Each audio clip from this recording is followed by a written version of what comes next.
Hello, I'm Ninja Greg, and you're watching the Ninja Greg Show. And this is my review of Legends of Oz, Dorothy's Return. Well, what can you say about The Wizard of Oz? Easily one of the greatest family films of all time, based on a book series by Frank L. Baum.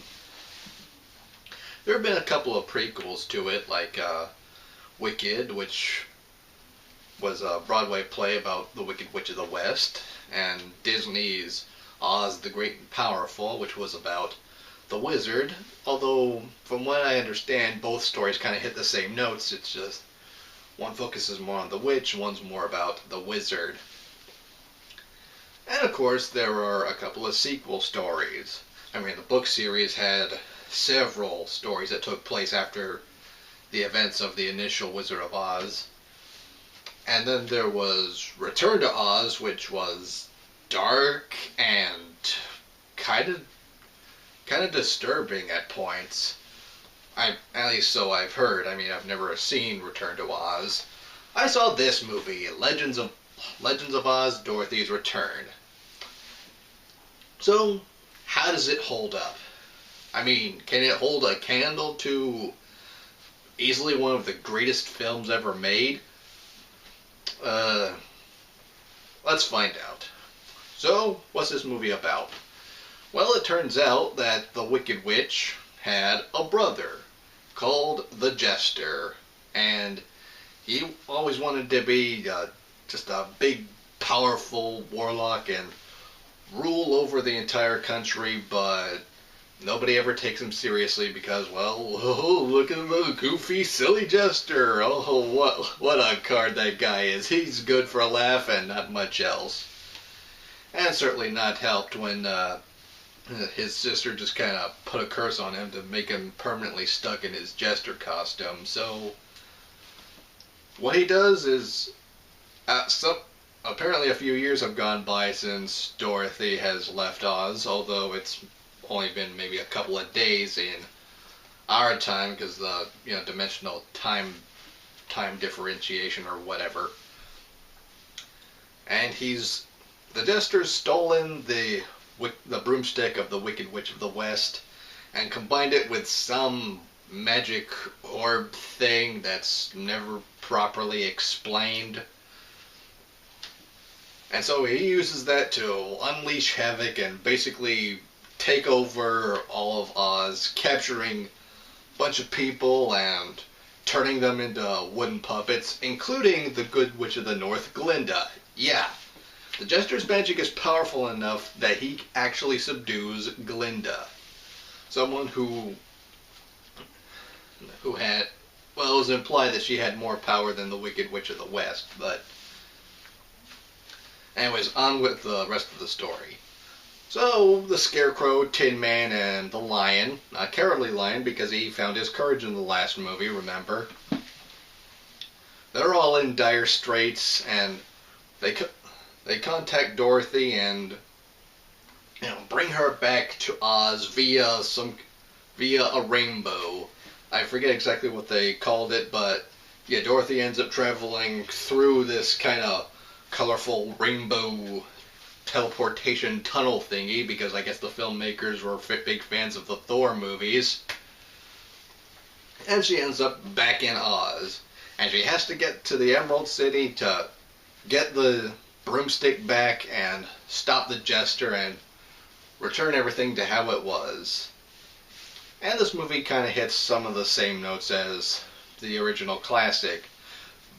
Dorothy travels through the country of Oz, meets three new friends, a very fat owl named Wiser, who, I have to say, they don't really do a whole lot of fat guy jokes with them, which is actually kind of refreshing. They wander through this candy country where everyone and everything is made of candy and make friends with this soldier named Marshall Mallow because he's made of, you guessed it, gumdrops.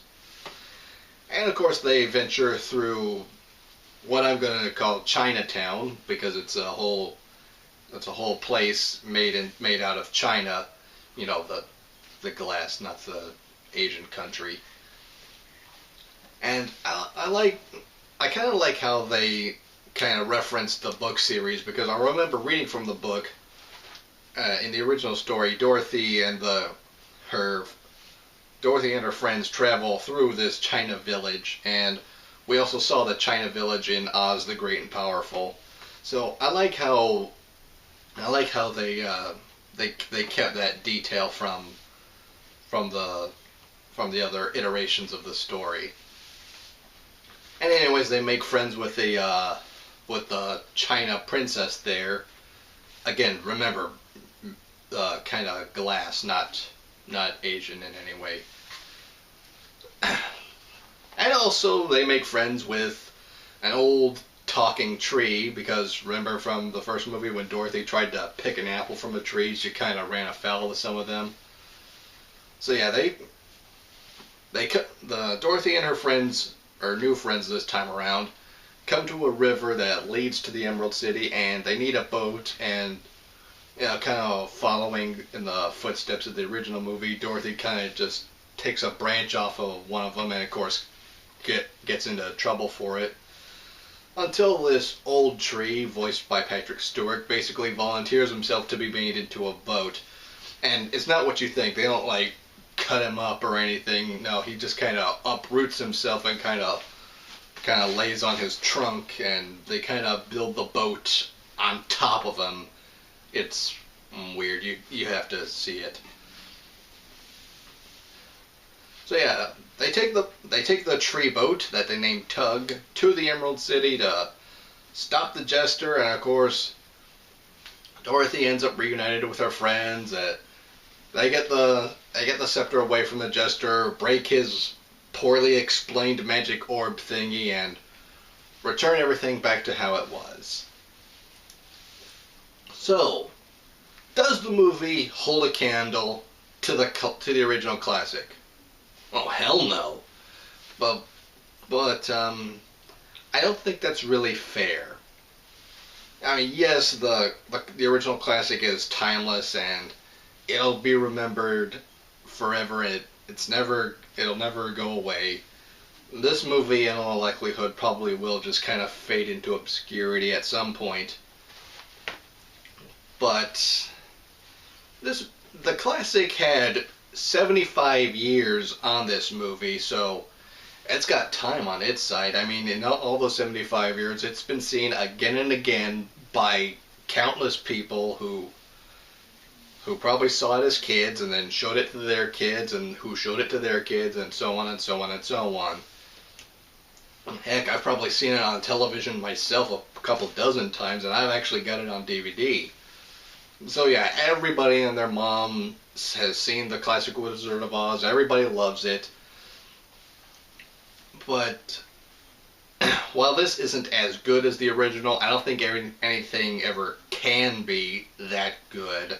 The standard is just too high in my opinion, and if I were to grade this movie, I'd give it a C-. It's passable, but it's not flawless. Well, let me tell you about some of the things I think this movie did pretty well. I thought some of the voice actors were good. Well, voice actors, I actually mean celebrity voices. I was a little skeptical at first about Dan Aykroyd playing the Scarecrow. Yes, seriously. But now that he's got a brain, and whenever he's got to figure something out using all kinds of mathematics and different calculations and such, and hear him talking that kind of nasally, high-pitched, nasally, fast-talking voice, it kind of works. But I think Kelsey Grammer as the Tin Man and John Belushi as the Lion are a little bit better suited to their characters. Their voices work pretty well. And, yeah, the newer characters that Dorothy meets, like Wiser the Owl, Marshall Mallow, the China Princess, they're fun. I mean, there's a pretty funny scene with, song, and yes, this movie has songs, and I'll get to them in a second, where the princess is singing and she hits a high note, and of course she break some of her subjects while doing so, but you know, it's all in good fun because, of course, a little bit of glue will help put broken china together. And the villain, the Jester, he's definitely a more comical villain because, of course, he's a Jester. He's going to be comical, but he's also kind of diabolical at some certain points. Like his sister, the Wicked Witch, we see him cast spells throughout Dorothy's entire journey to try and trip her up, and he does everything he can in his power to stop her, but he's really only stopped by one of the flying monkeys that he constantly verbally abuses and dumps on all the time. And his magic scepter breaks after a kind of tug of war with Dorothy, where she kind of wrenches it from his hand. But he is pretty menacing when he wants to be. I mean, he captures Dorothy's original friends and puts them into the worst possible prison that can be for these characters. I mean, he puts the Scarecrow on a spinning wheel surrounded by fire, puts the Tin Man in a big tank full of water, and puts the Lion into a small kind of circus cage. And of course, he manages to turn a lot of people, including the good witch Glinda, into a marionette. So, but I think he was kind of unbalanced. Like they don't. I don't think they balanced his menace with his humor too well. Like he kind of shifted between the two, kind of inconsistently. It's like one moment he's this genuine threat, the other he's this big doofy goofball. But it's serviceable, and as for the songs in this movie, they're tolerable. I mean, but I didn't feel like I wanted to tear my ears off and feed them to a leopard so that there was no chance I would ever hear these songs ever again, but there's certainly no Over the Rainbow or Follow the Yellow Brick Road. But they're okay. And I guess that's what you can say about this movie in general. It's a C minus, just slightly below average, but it's okay. Is it the worst thing ever? No. But it's certainly not the best thing ever, and it's miles from being anything like the original Wizard of Oz. In 75 more years, the original will probably still be around. This will probably just go away and fade from people's memories. But if you want a sequel to the Wizard of Oz story that's not dark like Return to Oz, this is alright. I mean, it's a fun, lighthearted adventure, probably good for the kids. I mean, but if you want something that's a little bit better quality and probably more in line with the original story, that, like I said, there are plenty of sequel stories in the book series.